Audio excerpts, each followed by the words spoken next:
What's going on, guys? So it's been a bit, but I am back with some more GANTZ. Yeah, GANTZ, however you want to say it. I'm not really sure the correct pronunciation of that, but I finally got the Omnibus 2, and I'm going to talk about the whole thing because GANTZ reads very, very fast, so doing it just one volume at a time I feel is a little disingenuous. I mean, yeah, it would potentially get me more views, but I'm like, what's the point? I mean, let's just do the whole thing all together. So definitely really excited to talk about this. And also, like I said, it reads really fast, so there's not a ton of detail to explain like there would be for Hunter x Hunter, for example.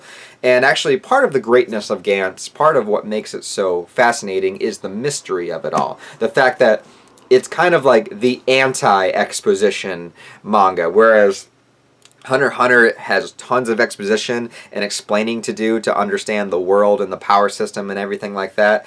GANTZ, on the other hand, does everything it can to not let you know what's going on, so you have no idea what's happening in the world. You have no idea what's happening with GANTZ, where it comes from, where these aliens come from, why the characters are there, and that puts you in the place of the characters themselves because they have no idea what's going on, and they're trying to figure it out bit by bit as they go. So GANTZ is really, it's a sci-fi horror manga, but I would put it into like a mystery classification to myself, just because that's kind of what most of this is about, is just the characters trying to understand what is happening and why they're in the predicament that they're in, and if they are even themselves anymore. So really excited to talk about this. Just very briefly, the artwork is incredible. I love it. I love the artwork. I love the detail. I love how much you can tell how much passion the writer puts into this. Hiroya Oku, if I'm pronouncing that right.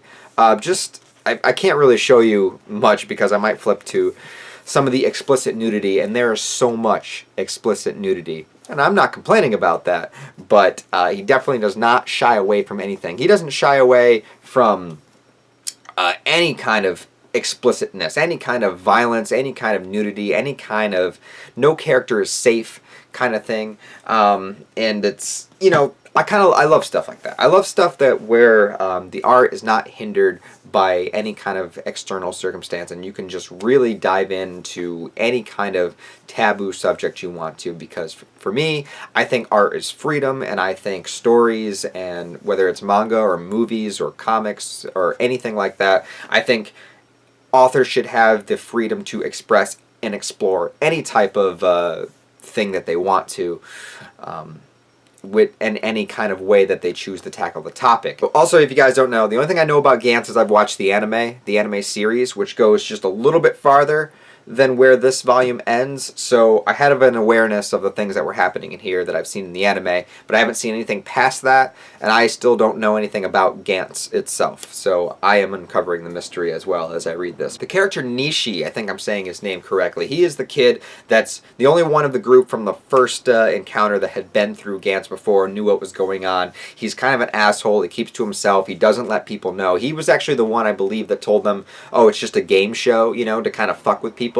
He puts on the cloaking device so that he's invisible, so he stays in the background and he waits for the right opportunity to attack, and then he grabs the aliens and kills them or transports them to wherever they need to go. He, in this volume, fucks up, and he gets caught.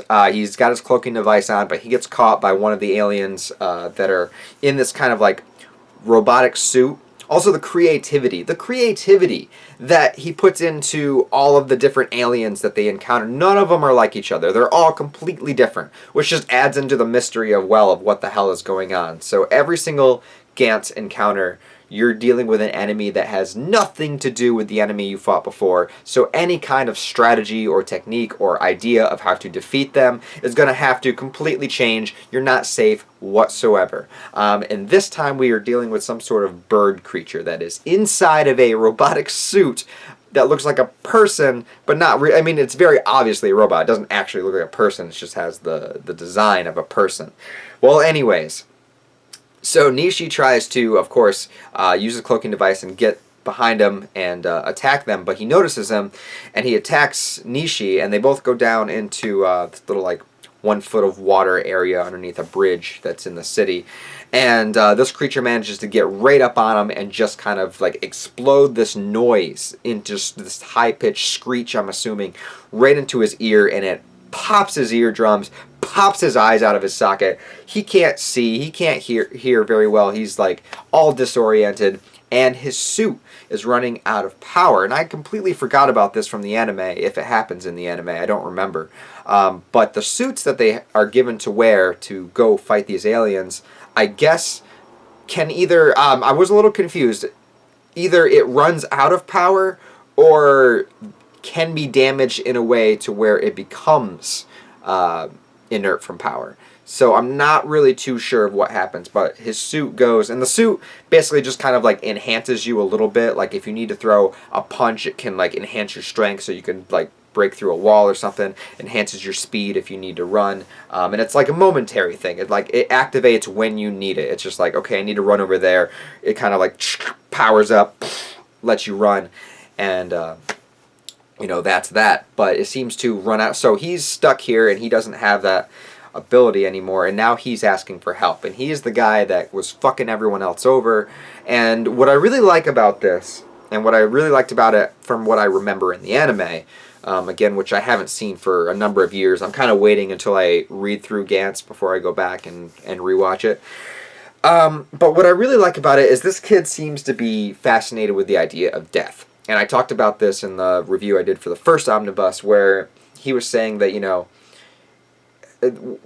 when Kay was going to get run over by the train in the very, very beginning, there was the homeless person, and he was saying that, you know, deep down, we all kind of want to see someone die, because it's not something you see every day, and everybody's kind of fascinated with death in this kind of dark, twisted way. So he's really just interested. He's interested in seeing people die, essentially, and creating death, and creating this little bit of chaos that he creates, and just kind of gets this sick, twisted pleasure out of it.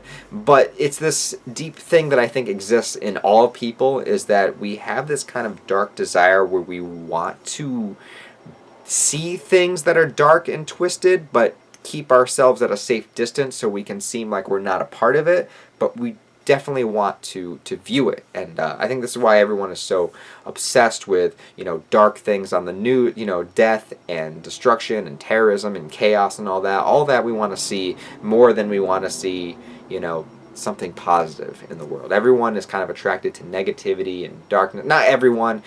This is a very blanket statement, I understand, but I think there is something to that. However, when it's the shoe's on the other foot, and now it's happening to him, and he's on the other side, and now he's helpless, and he's on the verge of death. Now he wants everybody to help him. He wants them to come down and, you know, help them fight this creature and whatnot.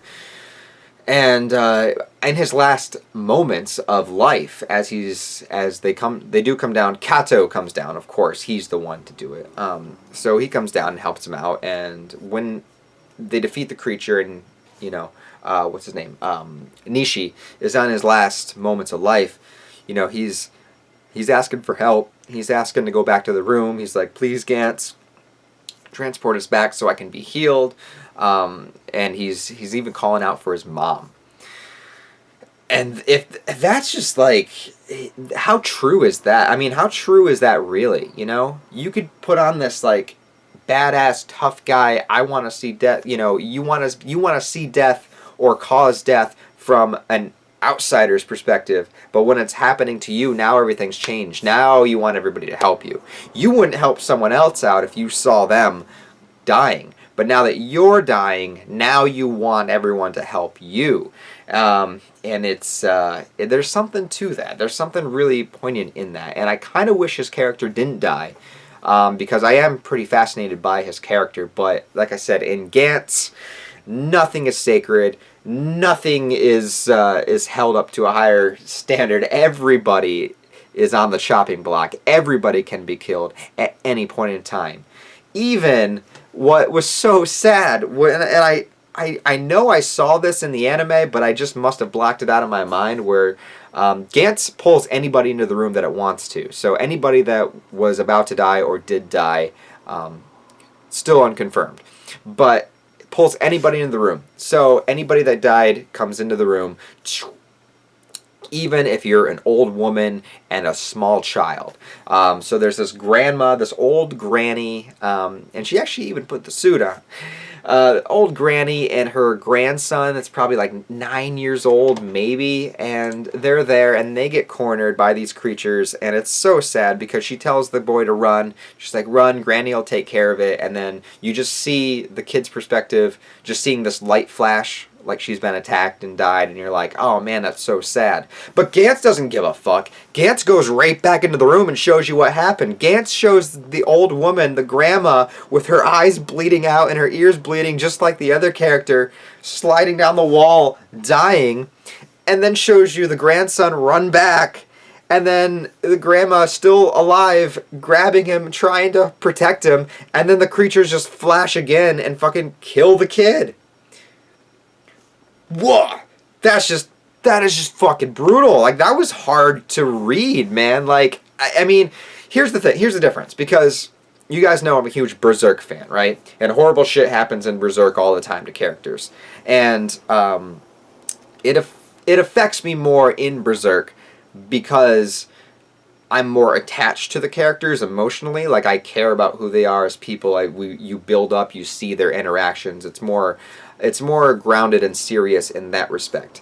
GANTZ, you don't get any time really to spend with this old woman and her grandson. You just know that they're there, and it's just the fact that she's an old woman and that he's a child that it's shocking that they get killed. So there's a bit of a disconnect. It's different in the way it's done, because in GANTZ's sense, it's just the fact of showing you that these aliens or whoever they're going out to fight is unrelenting and doesn't care who you are. Like, it doesn't matter if you're old, if you're young, if, you know, you're physically capable, if you're not. You're here, and you have to kill them before they kill you, and it doesn't matter. And that's kind of the gut punch effect that it has in GANTZ. Whereas in Berserk or something like that, it's different because you really understand who the characters are as people, and then you don't want bad things to happen to them because you feel like you are part of who they are. Whereas in GANTZ, it was more of just the fact that I'm just going to show you that GANTZ doesn't care, and if you're in this game, you have to play and you have to win.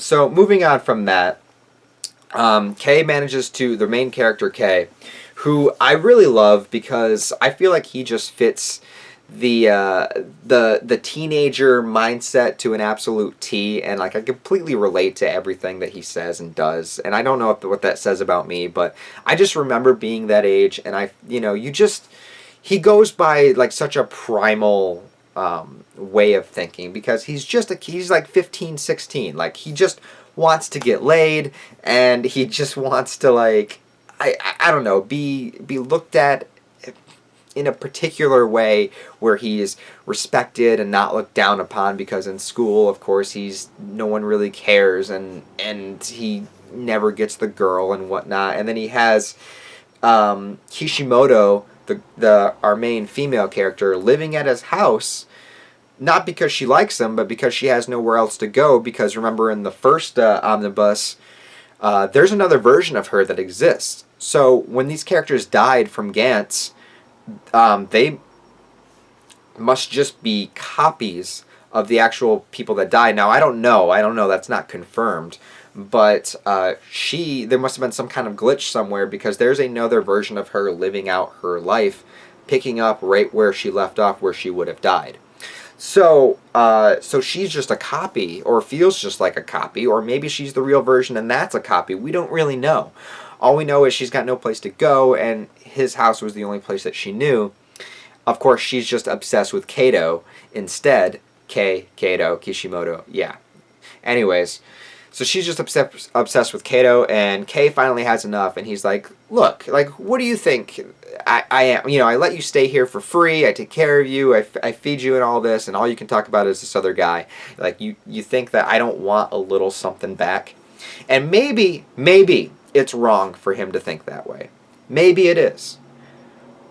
But who can blame a kid, a man his age, for thinking that way? To think that if a girl wants to come stay with you, that there would be something more to it, that there would be a sexual dynamic there.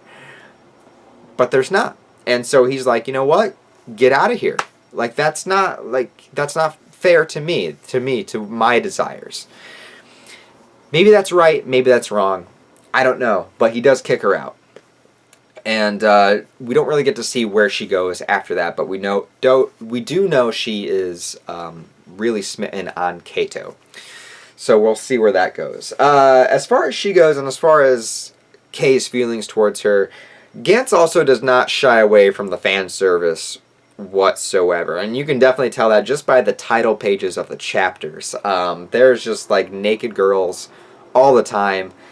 Big disproportioned breasts that are always kind of flopping around in weird ways that, that breasts probably wouldn't actually move.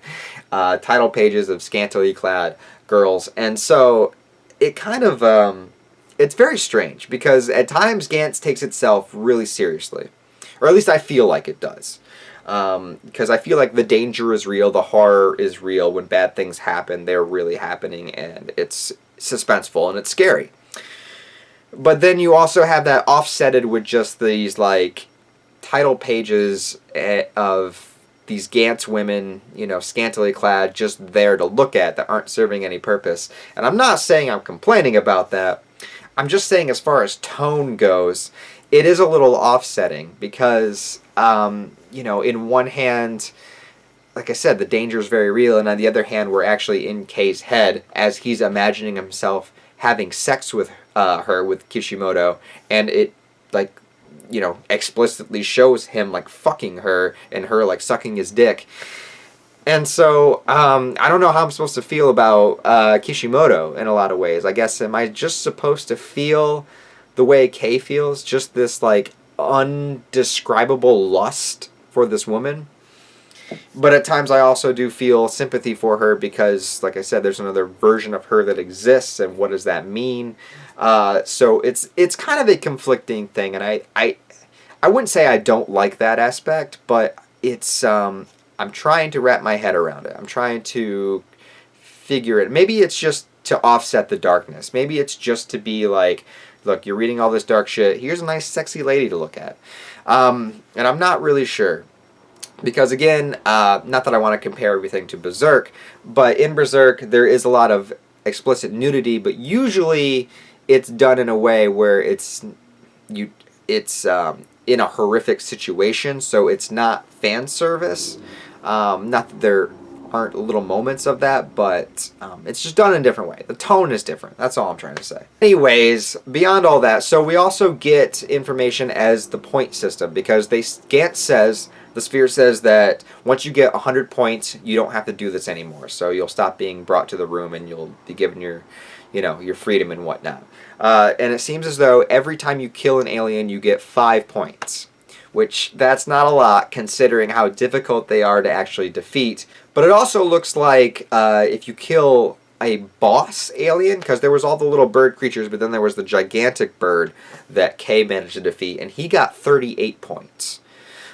So bosses might be a arbitrary point number that is much, much higher than killing the regular aliens. So we'll have to look out for that. And I guess I'll just end this on talking about where this omnibus ends, which is the third mission that we see our main characters go on. So they were able to they defeated the birds. They were able to go back home for a little while, a couple of days or however long it was, a couple of weeks maybe, and then of course, like clockwork, they are transported back into the room of GANTZ, and this time they go into this temple where they have to face off against like giant like Buddhist like statues, and it's so funny because every time you go back to the room, there's always all these new characters to replace all of the characters that died before that we have to get introduced to, and they, of course, are like, have no idea what's going on. Why are we in this room? We're not listening to you. We're arguing. And just imagine going through this every single time.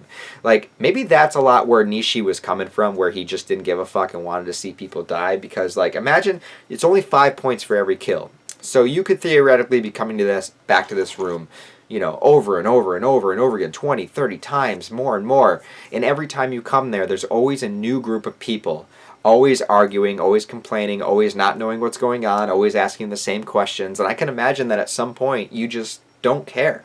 And that's where Kay kind of is at the end of this. He just wants to go back to this room just to get out this this lust inside of him, whatever it is, to feel alive. Because, like I said, in his regular normal life, Kishimoto was staying there, but she didn't want anything to do with him sexually or anything like that. And in school, he's not the popular kid. No one really looks at him. So when he got that main kill, when he killed the boss, the bird in GANTZ, he is gung-ho to come back and do it again. Like, this is where he's starting to feel alive here, and we're starting to see him have glimpses of the Nishi character in him. So maybe that's how Nishi got to the way he was to begin with. I'm not really sure, but it seems like Kei has gotten to that point where he's just very stoic and he just wants to get in there and kill. Whereas Kato is trying to bring everybody together and say, hey, look, let's all get together. We all got to put on these suits. We all got to work together to fight this. But he's fighting a losing battle, not in the sense of fighting the aliens, but in the sense of trying to convince everybody else, all of the people there, because they just don't care. They just want to either go home or, like, we have a priest in this one, like a Buddhist priest of some sort, and he just thinks this is all a test, that we have to pray and we'll get out of here, and, don't listen to him because he's trying to tempt you in evil ways. And that pulls into the whole religion aspect in stories, which is always a very interesting topic because, he's so devoted to his religion, to his own way of thinking, that he doesn't think that maybe this could be something different. Maybe this doesn't have anything to do with your religion. But he refuses to accept it because he's just so devout into faith, and he winds up getting smushed. Like I said, unrelenting. Anyone can die. So they're fighting statues, giant statues, and regular human-sized statues were taller. Not really sure, and they're starting to get fucked up again. Not a lot of people are dying yet. The priest guy got smushed, but this volume ends in the middle of this attack. So we're going to see what happens more with that. Like I said, I have watched the anime, and so I'm a little bit aware of the things that happen, but it's been a while, and I think the next omnibus might go past where the anime ends. I can't quite remember. Maybe it doesn't. I don't know, but is there anything else? There's a sniper guy, a new guy in the group, who grabs one of the weapons and decides to snipe the creatures from on top of a building.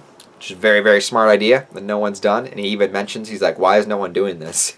like, what the fuck? I don't have to get close to these things and I can still shoot them? Why is no one else doing this? So very, very good point. Yeah, so anyways, guys, I'm loving GANTZ. I think it's a fun ride. It's exciting. It's horrific. It's got so much to it, but at the same time, it's very straightforward. And still uncovering the mystery. So I still don't know what GANTZ is.